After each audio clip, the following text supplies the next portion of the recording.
하나님 말씀 요한복음 10장 보겠습니다.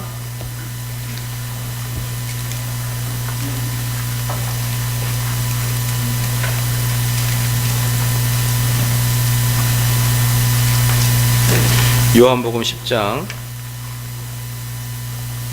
16절 말씀부터 27절 말씀까지 보겠습니다. 16절부터 27절 말씀까지 공독해 올리겠습니다. 또 이 우리에 들지 아니한 다른 양들이 내게 있어 내가 인도하여야 할 터이니 저희도 내 음성을 듣고 한 무리가 되어 한 목자에게 있으리라. 아버지께서 나를 사랑하시는 것은 내가 다시 목숨을 얻기 위하여 목숨을 버림이라. 이를 내게서 빼앗는 자가 있는 것이 아니라 내가 스스로 버리노라. 나는 버릴 권세도 있고 다시 얻을 권세도 있으니 이 계명은 내 아버지에게서 받았노라 하시니라. 이 말씀을 인하여 유대인 중에 다시 분쟁이 일어나니 그 중에 많은 사람이 말하되 저가 귀신 들려 미쳤거늘 어찌하여 그 말을 듣느냐 하며, 혹은 말하되 이 말은 귀신 들린 자의 말이 아니라 귀신이 소경의 눈을 뜨게 할 수 있느냐 하더라. 예루살렘에 수전절이 이르니 때는 겨울이라. 예수께서 성전 안 솔로몬 행각에서 다니시니 유대인들이 에워싸고 가로되 당신이 언제까지나 우리 마음을 의혹해 하려나이까? 그리스도여든 밝히 말하시오 하니 예수께서 대답하시되 내가 너희에게 말하였으되 믿지 아니하는도다. 내가 내 아버지의 이름으로 행하는 일들이 나를 증거하는 것이거늘 너희가 내 양이 아니므로 믿지 아니하는도다. 아멘. 한 목자와 한 양떼라는 제목으로 하나님 말씀 전하겠습니다. 우리는 그 요한복음 10장을 통해서 선한 목자가 무엇인지를 쭉 살펴봤습니다. 그리고 오늘도 이제 16절에 또 이 우리에 들지 아니한 다른 양들이 내게 있어 내가 인도하여야 할 터이니 저희도 내 음성을 듣고 한 무리가 되어 한 목자에게 있으리라. 이제 여기서 보면은 10장 전반부에는 내 양들이 있는데 그 양들이 어디 있냐 그러면 유대교라는 그 울타리 안에 있었습니다. 근데 유대교라는 울타리 안에 있는 사람들을 뽑아낸 것이죠. 그럼 두 번째 여기서 16절에서는 또 다른 무리가 있다. 또 다른 나의 양이 있다. 이것은요, 이제 유대교가 아니라 이방 종교, 이방 나라를 이야기합니다. 즉 무슨 말이냐 그러면 로마나 그리스나 마게도니아나 바벨론이나 뭐 이러한 나라들의 사람 사이에 내 양이 있다 이 말입니다. 내 양이 있을 것이고 그들은 내가 이야기하게 되면은 내 목소리를 듣고 나를 따를 것이다 이 말입니다. 그래서 우리가 그 교회라는 개념을 분명히 알아야 되는데요, 우리는 사람이 악한 존재이므로 항상 우리 인간이 뭔가를 중요한 이치를 조금이라도 감당하기를 원하기 때문에 우리는 항상 하나님의 그 완벽한 주권에 흠집을 내서 나의 인간의 어떠한 그 영향을 꼭 집어넣으려고 합니다. 그게 기독교 2000년 동안에 항상 해왔던 일들이기 때문에 지금 우리들 성도들 마음속에 그것들이 자연적으로 있는 것입니다. 왜냐하면 그 본능이기 때문에 그렇습니다. 그래서 제가 교회라는 것이 어떤 곳인지를 제가 말씀을 해드리겠습니다. 교회는 에클레시아라는 곳입니다. 에클레시아는 선택받은 자들을, 택함 받은 자를 모아놓은 곳, 이것이 교회입니다. 택함 받은 자의 모임이 교회라 이 말입니다. 그렇기 때문에 택함 받지 않는 자도 교회에 들어오면 일 수 있는데, 우리 유형적인 교회에서는 그 안에 택함 받지 않은 자도 있고 택함 받은 사람도 있는데, 진짜 완벽한 교회는 택함 받은 사람들만이 모여있는 게 완벽한 교회입니다. 그러나 우리가 아무리 이 땅을 살아가도 인간은 완벽할 수는 없다고 말하지만 우리는 그래도 완벽을 추구해야 되는 것이고 하나님 말씀을 추구해 나가는 것이, 노력해 나가는 것이 우리 성도의 본분이라 이 말입니다. 또한 그것이 목사의 본분이기도 합니다. 그러면 교회가 택함 받은 자의 모임이다, 이 뜻은 뭐냐 그러면, 지금 밖에 나가면 우리가 이제 저작거리로 나가서 거기에서 사람들을 영혼의 그 풍성한 잔치가 있는 이곳으로 초청을 합니다. 초청을 하게 된다 그러면 그들이 동서남북을 돌아다니면서 이제 우리 추수꾼들이 가서, 추수꾼 그러니까 무슨 신천지 같은데, 추수꾼이 가서 이렇게 사람들을 초청을 할 때 어떤 사람들은 아멘하고 오는 사람이 있고 어떤 사람은 안 오는 사람이 있다 이 말입니다. 이게 왜 그러냐 그러면 그들은 택함 받았느냐 안 받느냐에 따라 달라진 거예요. 그러면 우리 성도들은 나가서 전도를 어떻게 해야 되느냐, 이게 이제 달라지는 것입니다. 이게 인본주의적 시각을 갖고 계속 신앙생활을 하는 사람과 하나님의 신본주의적 신앙을 갖고 하는 사람이 아주 숨쉬는 것조차도 틀리는데 교회를 시작하는 이때부터 다릅니다. 즉 인본주의적 관점을 가지고 전도하는 사람은요, 인본주의적 관점으로 전도를 합니다. 무엇을 합니까? 저 많은 사람들이 누가 택한지 누가 택하지 않는지 관심 없습니다. 관심 없고 내가 그들을 설득하고 내가 그들을 논리적으로 그들을 제압하고 심지어 그들에게 내가 선한 행위를 보여줄 때 그들이 자유의지를 가지고 그리스도로 나온다고 생각을 하는 것이에요. 그렇죠? 왜 전도가 어렵다고 생각합니까? 왜 우리가 전도가 어렵다고 생각하냐 그러면 내가 그들에게 복음을 따복따복 전해서 그들을 설득해내기가 어렵다는 겁니다. 그건 인간적인 생각이고 하나님은 그렇게 이야기하지 않았음에도 불구하고 제가 말씀드렸지만 2000년 역사 속에 이러한 일들이 한 번도 없어져 본 적이 없기 때문에 2000년 역사 속에 모든 사람들이 죄악 속에 있기 때문에 인간은 죄악된 생각을 하게 되어 있고 여러분도 인간이라 이 말입니다. 그러니까 당연히 그런 생각을 하게 되겠죠. 어떻게 생각합니까? 전도할 사람 찾아가서 열심히 그에게 좋은 일을 해주고 집안일도 도와주고 열심히 그러면 그의 마음이 바뀔 것이라. 그런데 우리 하나님은 뭐라고 합니까? 택한 자가 있다. 너희는 가서 복음을 전하면 택한 자는 받아들일 것이고 택하지 않는 자는 받아들이지 않을 것이다 이 말입니다. 그러면 우리는 어떻게 됩니까? 여기 우리 예수님께서 말씀하셨듯이 16절에 또 이 우리에 들지 아니하는 다른 양들이 내게 있어. 즉 유대인 교회에서 그리스도교로 오지 않는 왔던 그 무리들 말고 또 다른 무리들이 있는데 그 양들은 어디 있냐 그러면 복음을 들어보지도 못하고 예수라는 이름도 듣지도 못하는 로마, 그리스, 마게도니아, 바벨론 그 수많은 사람들이라 이 말입니다. 그 안에 여전히 하나님이 선택한 백성이 있다 이 말입니다. 그러면은 전도자는 어떻게 되겠습니까? 그러면 사도들은 어떻게 해야 되겠습니까? 그곳에 들어가는 겁니다. 그곳에 들어가서 누가 선택받고 누가 선택받지 못하니까 그들을 설득하려고 하지 말고 주 예수를 믿으라 이렇게 이야기하는 거예요. 주 예수를 믿으라. 그리고 그들을 설득하고 그들을 홀기고 하지 말고 너 답은 예수 그리스도밖에 없다. 너에게는 오직 예수 그리스도밖에 없다. 이렇게만 전하면 선택된 자는 그 말에 합당하게 반응할 것이고 선택되지 않는 자는 아무리 내가 쇼를 해도 끔찍도 안 합니다. 믿으시기를 주의 이름으로 축원합니다. 이게 안 믿어지니까 자꾸 전도 특공대, 전도 폭발 2번만 했다간 교회 다 박살나겠네. 가서 주 예수를 믿으라. 누구에게? 힘들어하는 자에게 가서 주 예수를 믿으라. 그럼 그가 택한 자면은 주님을 믿고 따릅니다.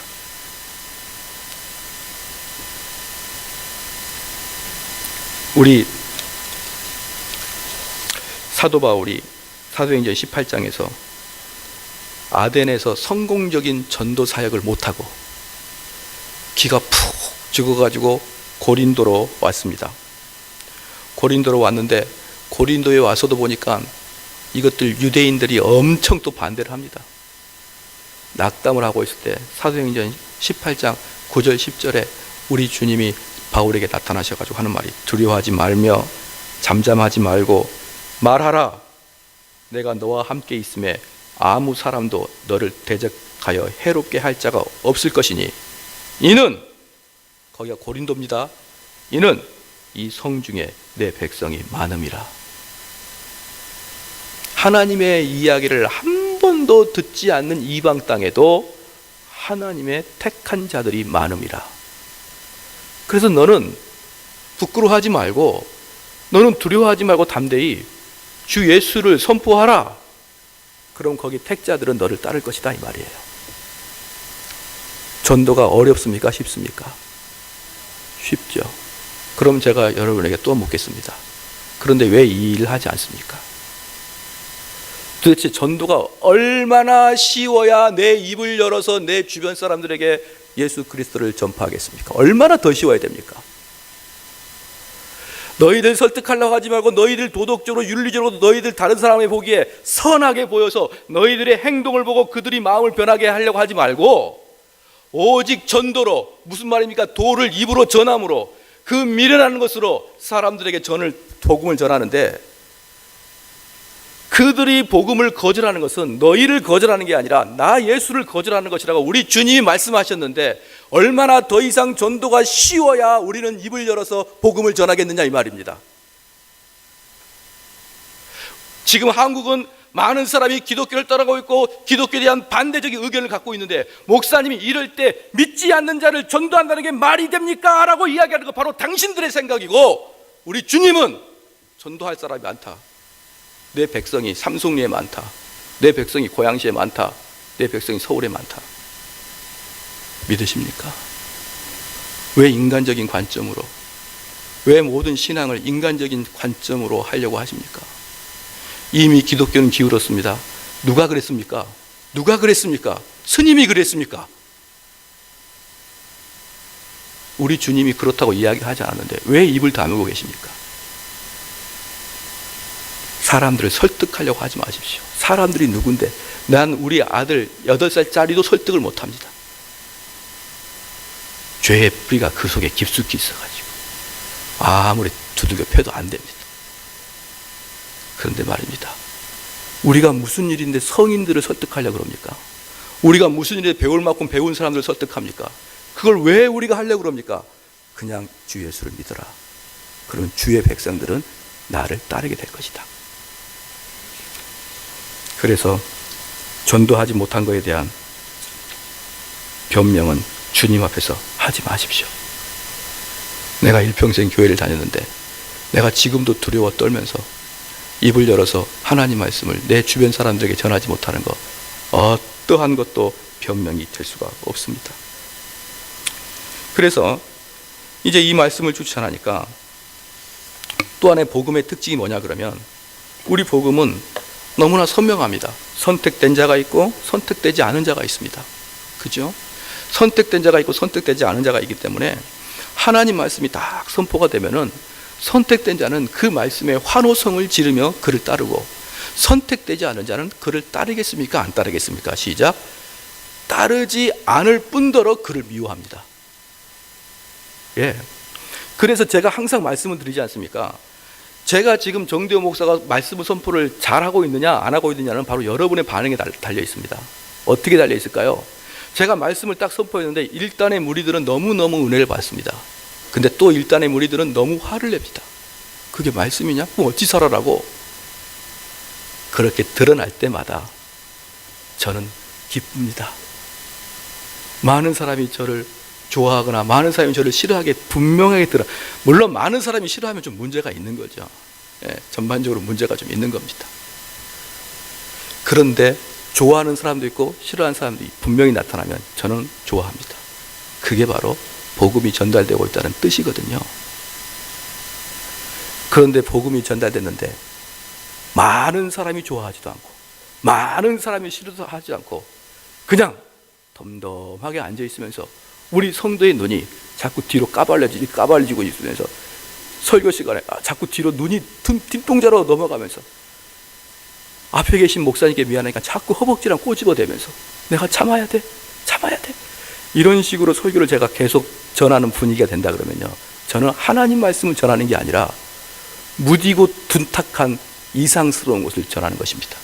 그런데 하나님 말씀은 무엇을 하겠습니까? 칼날과 같습니다. 양날이 선 시퍼런 칼날과 같습니다. 그 칼날을 목에 딱 댔는데 누구 하나 부들부들 떨지 않을 수가 있겠습니까? 하나님 말씀은 칼날이라서 우리 성도 양심에 딱 겨누면 사람들이 부들부들 떨게 되어 있습니다. 부들부들 떠는데 한 무리는 될 놈들은 어떻게 됩니까? 내가 잘못했구나. 안 될 사람은 쥐가 뭔데 나한테 그렇게 이야기하냐? 이렇게 구별됩니다. 그래서 호불호가 분명하게 갈리는 것입니다. 근데 만약에 제가 하나님 말씀을 칼날처럼 전하는데 칼을 딱 들이매있습니다. 강도입니다. 강도가 내 목에다 칼을 딱 디비내면서 돈 내! 그러는데 졸리니까 다음에 와라. 이건 강도를 무시한다 이 말이에요. 강도가 대단히 무시를 당하는 것이죠. 누구나 칼을 갖다 대면은 누구나 흠집 놀라고 누구나 그것에 포기를 하든지 아니면 거기를 미워하게 된 것입니다. 그래서 우리 주님이 말씀을 전하자 어떤 일이 발생했느냐. 19절 한번 읽겠습니다. 시작. 예, 그렇습니다. 예수님 말씀하시면 분쟁이 일어나게 되어 있습니다. 분쟁이 일어난다는 무슨 말이냐 그러면 다 예수님을 싫어하든지 다 예수님을 좋아하면 분쟁이 일어나지 않습니다. 어떤 사람을 예수님을 좋아하고 어떤 사람을 예수님이 싫어하기 때문에 그들이 분쟁이 일어나는 것입니다. 20절 한번 읽겠습니다. 시작. 그 중에 많은 사람이 말하되 저가 귀신 들려 미쳤거늘 어찌하여 그 말을 듣느냐 하며 20절에 보니까 많은 사람들이 그를 미쳤다 그를 귀신 들렸다라고 이야기합니다. 그런데 또 다른 사람들은 21절에 시작. 혹은 말하되 이 말은 귀신 들린 자의 말이 아니라 귀신이 소경의 눈을 뜨게 할 수 있느냐 하더라. 또 하나 사람은 어떻게 귀신이 눈을 뜨게 할 수 있느냐 이 말입니다. 어떻게 마귀 자식이 그 나면서부터 소경의 눈을 뜨게 할 수 있느냐 이 말입니다. 이것은 하나님의 역사가 아니고 무엇이냐 이러면서 예수님이 말씀을 전하자 둘이가 쫙 나눠져서 서로 간에 헐뜯고 싸우기 시작합니다. 사랑하는 성도 여러분, 하나님 말씀이 선포가 되잖아요. 그러면 베드로가 말씀을 선포하자 그가 하나님 말씀을 선포하니까 하나님 말씀이 선포가 되니까 베드로가 선포를 하자 수많은 사람이 양심에 찔려 그날에 베드로 앞에 나온 게 3,000명이고 5,000명이고 나오기 시작합니다. 할렐루야. 반면에 스데반이 설교를 하자 그들이 양심을 찔려 돌을 들어 그를 죽였습니다.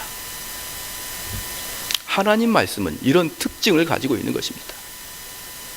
그래서 저는 이러한 결과가 나타날 때마다 하나님에게 감사를 드리는 것입니다.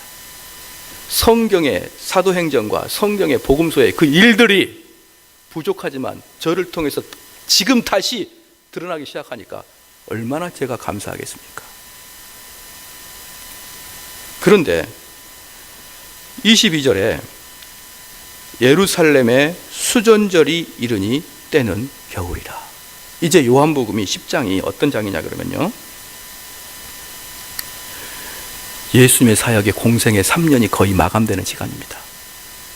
3년 동안 예수님은 많은 표적과 이적과 가르치심으로 사람들에게 말씀과 복음을 잘 전하고 이제 공생의 마지막 즈음에 와서 예수님이 지금 말씀합니다. 그리고 더 재밌는 게 뭐냐 그러면 22절에 예루살렘의 수전절이 이르니 때는 겨울이라. 이 말씀이 예수님이 추울 때 사역을 하셨구나, 그걸 보여주기 위해서 겨울이라고 쓴 게 아니고 이제 예수님은 복음의 잔치를 끝내겠다 이 말이에요. 복음의 풍성한 봄과 여름과 가을을 끝내고 이제 복음이 없는 시대로 들어가겠다 이 말입니다. 너희가 예수 그리스도께서 너희들의 양심을 찌를 때 너희들이 돌아오고 너희가 그 앞에 부복하고 그에게 너희의 죄를 용서받을 때 용서가 다 됐는데 이제는 회개해도 용서할 수 없는 시기가 올 것이다 이 말입니다. 그게 바로 겨울입니다. 복음의 잔치는 끝났다. 이제 춥고 매서운 겨울이 너희들에게 올 것이다. 23절에 예수께서 성전 안 솔로몬 행각에서 다니시니 유대인들이 에워싸고 가로되 당신이 언제까지나 우리 마음을 의혹해 하려나이까. 그리스도여든 밝히 말하시오니. 보십시다. 히브리서 한번 보겠습니다. 히브리서 6장 보겠습니다. 예수님께서 그렇게 사역을 하시고 그렇게 복음을 전하실 때 그들의 복음이 봄처럼, 복음이 여름처럼, 복음이 가을처럼 풍성한 수확이 있는 그 계절들을 유대인들은 다 놓쳐버리고 이제 복음의 겨울이 왔다는 게 무슨 뜻인지 히브리서 6장 4절, 5절, 6절 보겠습니다. 한번 비침을 얻고 하늘의 은사를 맛보고 성령에 참여한 것, 즉 은혜를 받았다 이 말입니다. 5절, 하나님의 선한 말씀과 내세의 능력을 맛보고도 타락한 자들은 다시 새롭게 하여 회개케 할 수 없나니 이는 자기가 하나님의 아들을 다시 십자가에 못 박아 현저히 욕을 보입니다. 내가 너희들에게 그렇게 복음을 전했는데 그 복음을 듣고 너희들 마음속에 떨리기도 했었고 너희들이 은혜도 받았는데 다시 원상태로 타락한 너희들에게는 회개할 기회를 안 주겠다는 겁니까? 여러분, 이 말씀을 믿으십니까? 유대인들에게는 복음의 겨울이 왔어요. 끝까지 믿지 않는 자들, 그 자들은 어느 시간이 되면 더 이상 회개할 수 없는 영적인 단계에 도달합니다. 바로를 보십시오. 바로가 10가지 재앙을 만났을 때, 여러분, 우리가 하나님 말씀을 안 듣다가 한강이 피로 변했다고 생각을 해보십시오. 그럼 우리가 얼마나 화들짝 놀라서 아이고 죄송합니다, 아이고 잘못했습니다 라고 하나님 앞에 회개할 것 같죠? 근데 바로는 끝까지 안 하면서 거기에 무서운 말이 있습니다. 하나님이 그 마음을 강팍하게 하셨다. 그건 하나님이 바로를 회개하지 못하도록 하나님이 그 마음을 강팍하게 만든 게 아니라 바로의 마음이 아주 강팍해졌다는 것이에요. 아무리 두려운 일이 있어도, 아무리 하나님 말씀을 칼같이 전해도 그 마음밭에 들을 때마다 더 마음은 강팍해집니다. 왜? 하나님 말씀을 칼같이 듣죠? 그럼 뭐가 되겠습니까? 내 양심이 굳어집니다. 계속 상처를 받으면 딱딱해집니다. 그래서 하나님 말씀을 강하게 들으면 둘 중에 하나가 되겠습니다. 다리를 꾸리고 하나님 앞에 부복잡복 하든지 아니면 양심이 더 딱딱해집니다. 하나님의 역사가 10번이나 그를 저주를 내려도 그의 마음은 끝까지 거부하고 맙니다. 여러분, 바로가 회개할 수 있을 것 같습니까? 못합니다. 못합니다. 그래서요, 이 사람들이 뭐라고 하냐 그러면 이제 답답한 겁니다. 유대인들이 그래서 24절에 유대인들이 에워싸고 가로되 당신이 언제까지나 우리 마음을 의혹해 하려나이까? 그리스도든 밝히 말하시오 하니, 이들이 말하는 게 뭐냐면, 그럼 당신이 그리스도면 증거를 대십시오, 증거를 대십시오 라고 이야기하자 우리 예수님께서 무슨 말씀하셨냐? 당신이 진짜 그리스도면 증거를 대십시오. 그러자 우리 예수님께서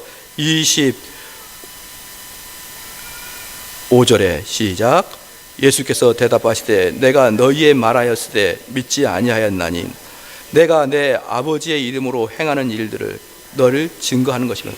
예수님께서 말씀하시기 뭐라냐면, 내가 너희들한테 알려줄 만큼 다 알려줬다. 내가 너희들한테 보여줄 만큼 다 보여줬다.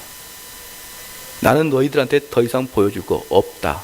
근데 유대인들은 뭐라고 하십니까? 언제 우리에게 정확하게 보여줬습니까? 보여주세요. 증거를 대주세요. 예수님은 나는 다 보여줬다. 이게 뭐랑 똑같냐면요, 우리가 고속도로를 타고 가는데 고속도로 제한 속도가 120km입니다. 120km를 달리고 있는데 어떤 사람이 180km를 달리고 있습니다. 그래서 경찰이 그 사람을 잡습니다. 잡아서 너 왜 120km 달려야 되는데 140km 달립니까? 180km 달립니까? 당신 60km 오버했습니다. 딱지 끊으십시다 그랬더니 그 사람이 창문을 띵 열고 하는 말이, 여기가 왜 180이 안 됩니까? 그러니까 경찰 아저씨가 하는 말이, 저기 앞에 120km라고 써 있지 않습니까? 그러니까 이 시민이 하는 말이, 이 경찰이 사람 잡네.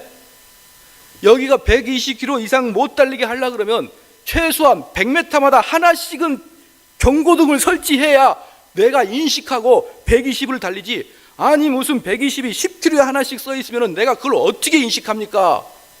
라고 이야기할 때 경찰관이 죄송합니다, 미처 고객님의 상태를 파악하지 못했군요. 차 세워서 죄송합니다. 다음 주부터 칸칸이 세우겠습니다. 안녕히 가십시오. 충성. 그렇게 할 경찰관이 있느냐 이 말입니다. 그렇게 떠들고 있으면 이미 쪽지가 딱 나옵니다. 돈 내시면 됩니다. 마찬가지입니다. 우리 하나님의 역사가 성경에 다 기록되어 있습니다. 그런데 우리는 또 묻습니다. 증거를 대십시오. 증거를 대십시오. 하나 묻겠습니다. 성경이 거짓을 하는 증명을 할 수 있습니까? 성경은 단지 이스라엘이라는 사막에 그때만 통용된다는 그런 증거가 있습니까? 그럼에도 불구하고 성경은 믿을 수 없다라고 단호하게 이야기하면서 지금 이 시간에 하나님이 나에게 있다는 걸 증명을 해주세요. 증명을 해주세요. 우리 예수님 말합니다. 증명할 거 없다. 나는 너에게 보여줄 만큼 다 보여줬다. 믿으려면 믿고 말라 말라. 예수님이 하신 말씀이에요.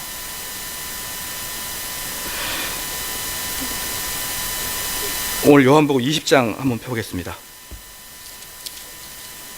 20장에 지금 우리 예수님은 요한복음에 20장을 펴놓고 잠깐만 제 말 들으십시다. 요한복음에서 7번의 표적을 보여주셨습니다. 표적. 7번의 표적을 보여줬는데 첫 번째 뭡니까? 물로 포도주를 만드는 표적을 보였습니다. 두 번째, 왕의 신하 아들을 고치는 표적을 보여줬습니다. 세 번째, 불능자 그 연못가에 있는 그 치료를 해줬습니다. 그 다음에 5,000명을 먹이셨습니다. 물 위를 걸었습니다. 소경으로 난 자를 눈뜨게 했습니다. 그리고 마지막 하나 남아있는 나사로를 살렸습니다.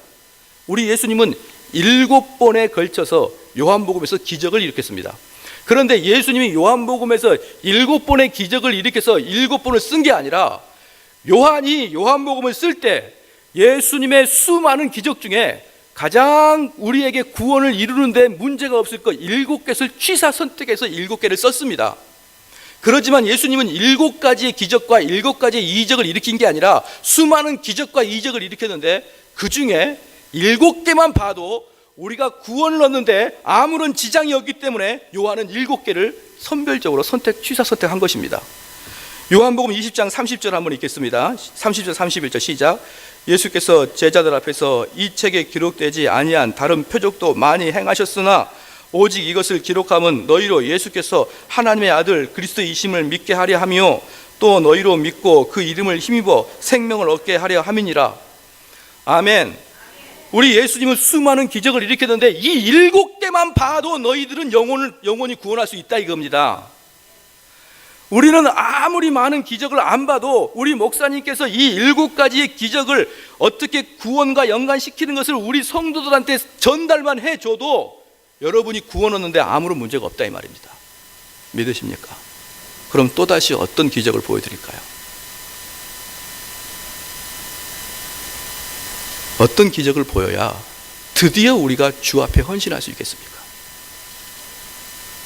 제가 설교하다가 붕 떠서 천장까지 올라가야 되겠습니까? 요 정도 돼야 신령한 분이라고 보이십니까? 우리 주님은 7개면 된다. 이 7개가 너희들의 영혼을 천국으로 인도하는 길을 제시할 것이다. 그러면 이제 우리가 좀 더 가보겠습니다. 26절, 27절에 같이 한번 읽겠습니다. 시작. 너희가 내 양이 아니므로 믿지 아니한도다. 내 양은 내 음성을 들으며 나는 저희를 알며 저희는 나를 따르니라. 너희가 증거가 없어서 안 믿는 게 아니고 너희들은 내 양이 아니니까 안 믿는다 이 말이에요.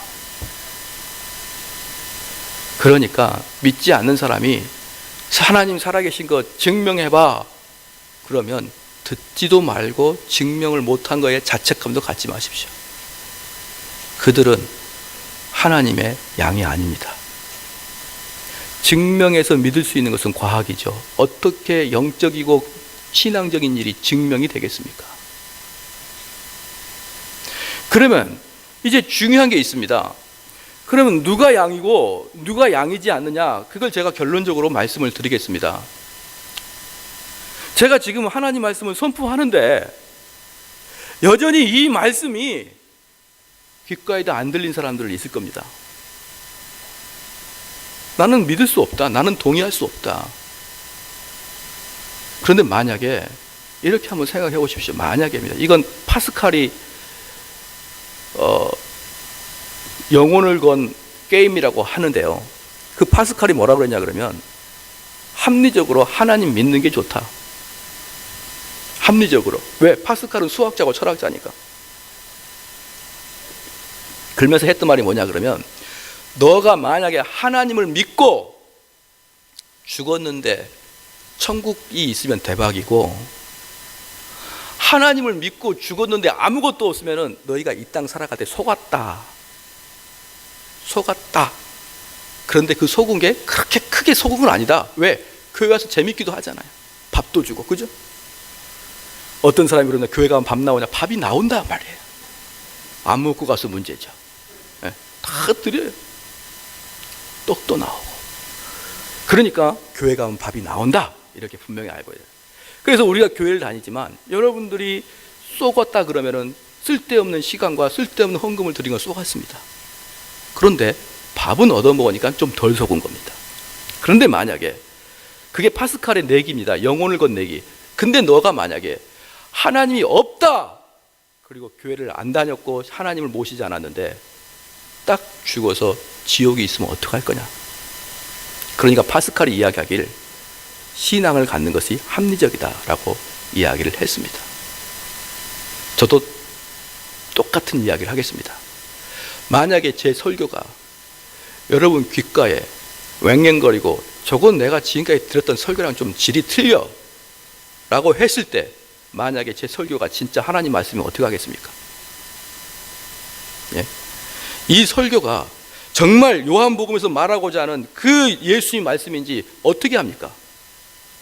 만약에 우리 성도가 아주 그 승질도 안 좋은 목사 밑에서 강력한 설교를 들어서 정신 사납고 스트레스 받아 쏘갔습니다, 그건. 그런데 그렇게 속아도 여러분 손해볼 거 별거 없습니다.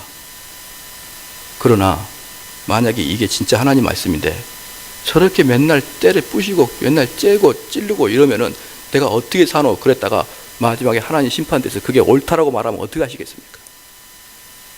그래서요, 신앙생활은 정확하게 여러분 개념을 가져야 됩니다. 신앙생활은 좁고 깊이 가야 됩니다. 다른 말로 말해서 신앙생활은 넓고 얇게 가는 게 아닙니다. 더 나아가 넓고 깊이도 아닙니다. 좁고 깊이 가는 게 신앙생활입니다. 그래서 허구한 날 하나님 말씀으로 내 양심을 찔러대야 됩니다. 그게 좁은 것입니다. 그러다가 나중에 죽었는데 그게 아닌가 비요, 내가 너무 강하게 들었어, 내가 너무 지독하게 훈련받았어, 그 정대훈 목사 때문에 내가 아주 힘들었어 라고 할지라도 여러분 손해본 게 뭐가 있겠습니까?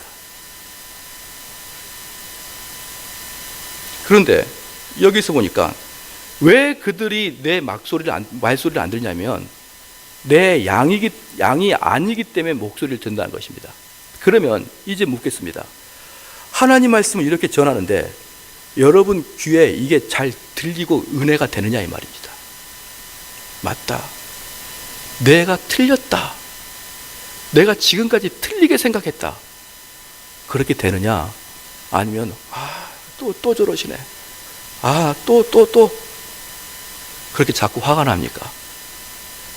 파스칼의 내기처럼 만약에 이게 하나님 말씀을 제가 올곧게 전파하는데 여러분이 이거 아니다 이러면요, 성경 말씀에 의거해 당신들은 하나님의 양이 아닙니다. 그래서 하나님 말씀이 들을 때마다 여러분 마음속에 은혜가 돼야 됩니다. 감동이 돼야 되고, 은혜라는 것은 헬레벨레 기분이 좋은 게 아니라 은혜라는 것은 내가 잘못된 게 잘라지고 잘못된 게 잘라졌을 때 그 기쁨이 있어야 되는 것입니다. 그게 은혜인 것이에요. 그러면 두 번째 단계가 있습니다. 그러면 그렇게 하나님 음성을 들을 때 내가 그 음성이 은혜가 되고 내가 음성이 그렇게 감동이 되는 것도 좋지만 27절에 내 양은 내 음성을 들으며 나는 저희를 알며 저희는 나를 뭐 하겠습니까? 따른다. 따른다. 히브리서 11장이 믿음의 장입니다. 히브리서 11장에 믿음의 장들의 믿음의 선배들이 어떻게 했는지 한번 제가 이야기를 해드릴게요. 물론 이제 히브리서 11장을 별로 찾을 필요는 없어요. 집에 가서 찾으시면 됩니다. 예, 그들은 하나님 말씀을 들었고 그러면 그 다음에 그 들었던 것을 실천했다는 것을 분명히 알 수 있습니다. 히브리서 11장에 보면 아벨은 그 음성을 듣고 더 나은 제사를 드렸다. 에녹은 그 음성을 듣고 하나님을 기쁘시게 하였다. 노아는 하나님 말씀을 듣고 방주를 예비하셨다. 아브라함은 그 말씀을 듣고 순종하여 본토의 친척의 집 아비의 집을 떠났다. 이삭은 장차 올 일에 대해서 야곱을 축복하였다. 원래 이삭은 야곱을 축복 안 하려고 했거든요. 야곱은 하나님의 약속에 따라 요셉을 축복하였다.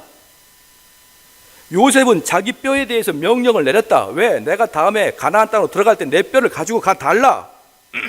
모세는 잠시 죄악의 날을 누리기보다는 하나님의 백성과 함께 고난받은 길을 택하였다. 라합은 하나님의 그 음성을 듣고 정탐꾼들을 평안히 영접하였다. 다른 많은 사람들도 하나님 말씀을 듣고 믿음으로 나라를 이기기도 하고 행하기도 하고 사자의 입을 막기도 하고 불의의 세력을 멸하기도 하고 전쟁에 나가서 이방인들을 용감히 물리치기도 하였던 하나님 말씀을 듣고 전부 다 그 말씀에 대해서 따랐다. 그게 하나님의 양입니다. 이제 우리는 나를 돌아봐야겠죠. 이 시간에 하나님 말씀을 듣고 은혜를 받았습니다. 따르십니까? 그 일을 따르고 있느냐 이 말이에요. 오늘 처음에 설교 소도에서 말했습니다. 우리는 전도하는 게 나를 누구를 설득하려고 하는 게 아니다 이 말입니다. 나는 전도하는 게 누구를 논리적으로 걔를 억압하려고 하는 게 아닙니다. 전도는 선택받은 자가 여전히 하나님 말씀을 듣지 못해서 있는 사람을 찾아가서 그 사람에게 교회에 나와라, 예수 믿어라 할 때 그가 반응하는 게 전도라고 했습니다. 그러면 한번 묻겠습니다.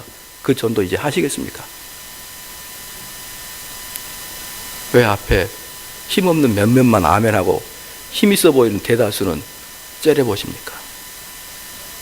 예. 이 말이 맞다고 생각하면 따르는 것입니다. 거기까지가 양입니다. 결론을 맺겠습니다. 내가 하나님 말씀이 들리지도 않고 더 나아가 들리긴 한데 그게 내게 순종을 유발하지 못하면 무슨 근거로 여러분이 하나님 백성이라고 자부하십니까? 뭐 특별한 성경적 근거를 가지고 있으십니까? 하나님의 양은 그 음성을 듣고 그를 따르리라.